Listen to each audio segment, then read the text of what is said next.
बिस्मिल्लाहिर्रहमानिर्रहीम। Dear students, अस्सलाम वालेकुम। आज की इस वीडियो में हम एफएससी पार्ट फर्स्ट की मैथमेटिक्स की एक्सरसाइज 2.3 का क्वेश्चन नंबर 5 डिस्कस करेंगे।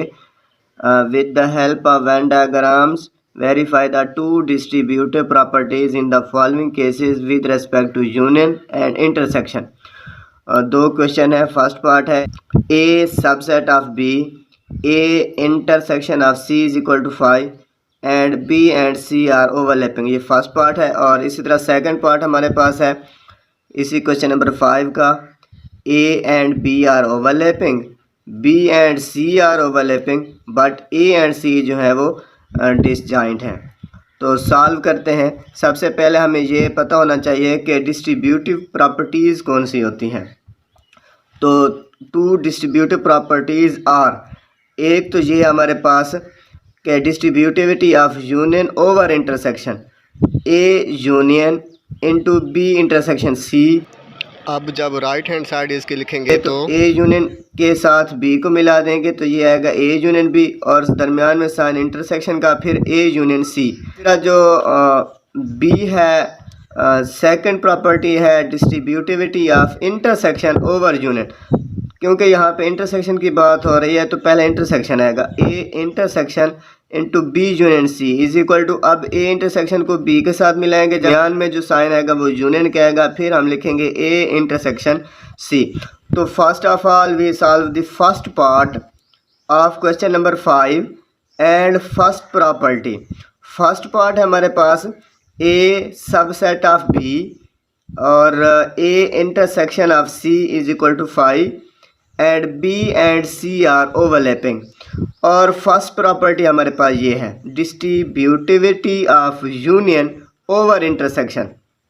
तो सबसे पहले तो जिस तरह उसने हमें क्वेश्चन दिया है उस क्वेश्चन को देखते हुए हमने वेन डायग्राम्स बना लेनी है। तो क्वेश्चन में कहता है कि ए सबसेट ऑफ बी, तो यहाँ पे देखें कि ए सबसेट ऑफ बी, इसका मतलब है कि ए के सारे एलिमेंट बी में मौजूद हैं, तो ए सेट जो आएगा वो बी के अंदर हम बनाएंगे।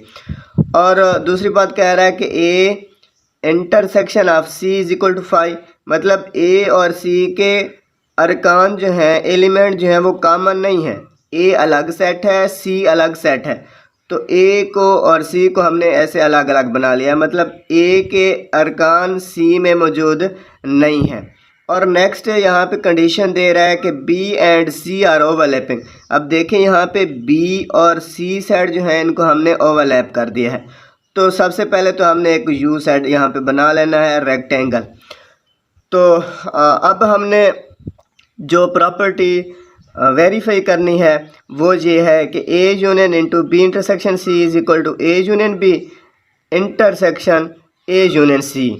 तो सबसे पहले हम लेफ़्ट हैंड साइड सॉल्व कर लेते हैं। लेफ़्ट हैंड साइड हमारे पास है A union into B intersection सी।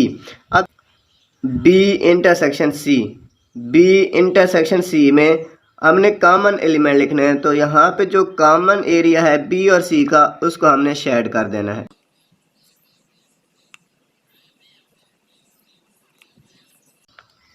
फिर ए यूनियन को भी इसके साथ मिला देना है। बी इंटरसेक्शन सी तो हमारे पास ये है। नेक्स्ट ए यूनियन को भी हमने शामिल कर देना है, तो ए सेट को भी हमने शेड कर देना है। नेक्स्ट राइट हैंड साइड है A union B intersection A union C. A union B, union में सबको हमने इकट्ठा करना होता है, ए और बी दोनों एरियाज को शेड कर लेना है।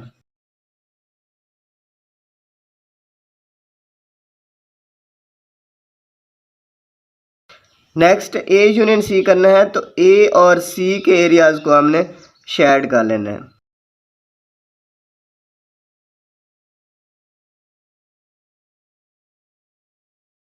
नेक्स्ट ए यूनियन बी ये है और ए यूनियन सी, दरमियान में जो साइन है वो इंटरसेक्शन का है। अब इन दोनों में जो कॉमन है, इधर ए जो है वो शेडेड किया गया है, तो यहाँ पर भी ए को शेड किया गया है, तो यहाँ पर भी हमने सबसे पहले ए को शेड कर लेना है। फिर इन दोनों में और क्या कॉमन आ रहा है, ये बी और सी का कॉमन हिस्सा जो है ये वाला ओवरलैप वाला हिस्सा, ये शेड किया गया है, इधर भी बी और सी का ओवरलैप वाला हिस्सा शेड किया गया है, तो यहाँ पर भी हमने ओवरलैप वाला हिस्सा शेड कर लेना है। तो अब हमारे पास हमारे पास लेफ़्ट हैंड साइड थी और ये हमारे पास है right hand side. Left hand side और राइट हैंड साइड को देखते हुए ये हमने वेरीफाई कर दिया है कि ये दोनों बराबर हैं। इसी तरह सेकंड प्रॉपर्टी जो है वो है A intersection B union C is equal to A intersection B union A intersection C.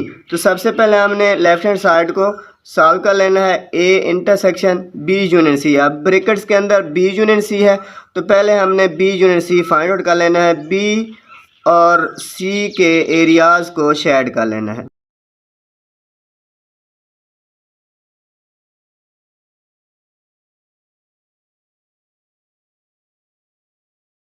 अब ए इसमें शामिल करना है, मतलब इन दोनों का बी यूनियन सी और ए का इंटरसेक्शन मालूम करना है। तो इसमें अब ए भी शामिल करना है और बी यूनियन सी में ए को शेड किया गया है, तो ओनली यहाँ पे ए को हमने शेड कर लेना है। ये हमारे पास लेफ्ट हैंड साइड है। नेक्स्ट राइट हैंड साइड है A intersection B union B intersection C. तो ए यूनियन बी में चूँकि ए के सारे एलिमेंट बी में मौजूद हैं, इसलिए ए को हमने शेड कर। नेक्स्ट है A intersection C is equal to 5। इसमें ए और सी में कॉमन नहीं है, इसलिए कोई भी एरिया शेड में नहीं आएगा। लास्ट ये है कि ए इंटरसेक्शन बी और ए इंटरसेक्शन सी दोनों का यूनियन मालूम करना है। अब दोनों में जो भी शेडेड एरिया है सबको यहाँ पे शेड कर लेना है। तो यहाँ पे सिर्फ ए को शेडेड किया गया है, तो यहाँ पे ए को हमने शेड कर लेना है। From 1 and 2 left hand side is equal to right hand side. ये क्वेश्चन नंबर 5 का फर्स्ट पार्ट जो है कंप्लीट है। सेकंड पार्ट है A and B are overlapping, B and C are overlapping but A and C are disjoint solution। तो सबसे पहले हमने क्वेश्चन को देखते हुए वेन डायग्राम बना लेनी है। रेक्टेंगल बनाना है। रेक्टेंगल बनाने के बाद हमने A B C जो सेट्स हैं उनको हमने बना लेना है। कहता है कि A and B are overlapping, तो यहाँ पे A और B को ओवरलैप कर लेना है। फिर B and C को ओवरलैप करना है, तो B और C को हमने ओवरलैप कर दिया। But A and C are disjoint. अब देखें यहाँ पे ए और सी जो है ये अलग अलग हैं, ये डिसजॉइंट हैं, ओवरलैप नहीं है। तो हमने वेन डायग्राम बना ली। अब वेरीफाई करते हैं। फर्स्ट जो डिस्ट्रीब्यूटिविटी ऑफ यूनियन और इंटरसेक्शन प्रॉपर्टी है, इसको पहले हम वेरीफाई कर लेते हैं।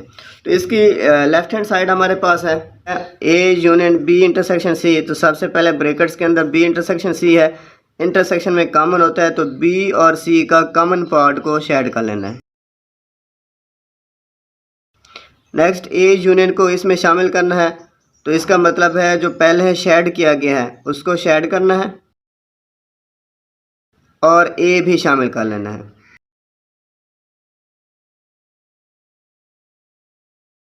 Right hand side is equal to A union B intersection A union C. तो सबसे पहले ए यूनियन बी, ए और बी के एरियाज को शेडेड करना है।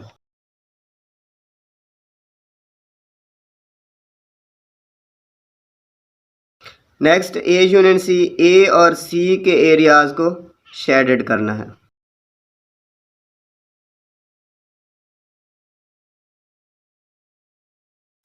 अब इन दोनों का इंटरसेक्शन मालूम करना है। तो इंटरसेक्शन में देखें दोनों में क्या क्या कॉमन हमने शेडेड किया हुआ है। यहाँ पे ए और बी का कॉमन ये जो ओवरलैप हिस्सा है इसको शेडेड किया गया है, इसमें भी और इसमें भी। फिर बी और सी का ये जो हिस्सा है इसको हमने शेडेड किया गया है, और ए का सारा जो है पार्ट इसको भी शेडेड किया, इधर भी शेडेड किया गया है। तो यहाँ पे यही चीज़ आएगी, और बी और सी का ओवरलैप हिस्सा भी शेडेड में आएगा। From 1 and 2 left hand side is equal to right hand side. ये दोनों सेम है, तो हम लिख सकते हैं left hand side is equal to right hand side. Distributivity of intersection over union second property है। सेकंड प्रॉपर्टी में सबसे पहले लेफ्ट हैंड साइड हमारे पास है A intersection B union C. तो बी यूनियन सी, बी और सी के एरियाज़ को शेडेड करना है।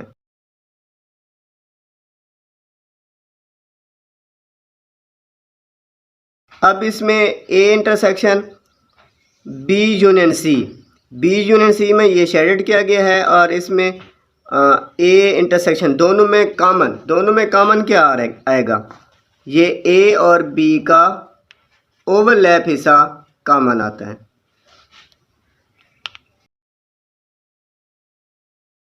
नेक्स्ट राइट हैंड साइड है A intersection B union A intersection C. A intersection B में ए और बी का ओवरलैप हिस्सा शेडेड करना है।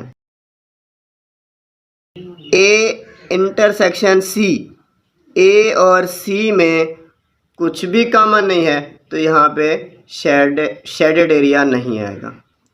फिर इन दोनों का हमने इंटरसेक्शन मालूम करना है, तो इसमें तो कुछ भी यूनियन मालूम करना है, इसमें कुछ भी एरिया शेडेड नहीं है। इसमें ये ए और बी का ओवरलैप हिस्सा शेडेड किया गया है, दोनों में यूनियन है, तो यहाँ पे हमने वही एरिया शेडेड कर लेना है। फ्राम 1 and 2, 1 हमारे पास ये है और 2 ये है। From 1 and 2 left hand side is equal to right hand side. I hope कि आपको इस क्वेश्चन नंबर 5 की अच्छी तरह समझ आ गई होगी। वीडियो अगर अच्छी लगी है तो लाइक कीजिए, दोस्तों के साथ शेयर कीजिए, और अगर आप हमारे यूट्यूब चैनल पर नए हैं तो सब्सक्राइब करना मत भूलिएगा। Thank you. अल्लाह हाफिज़।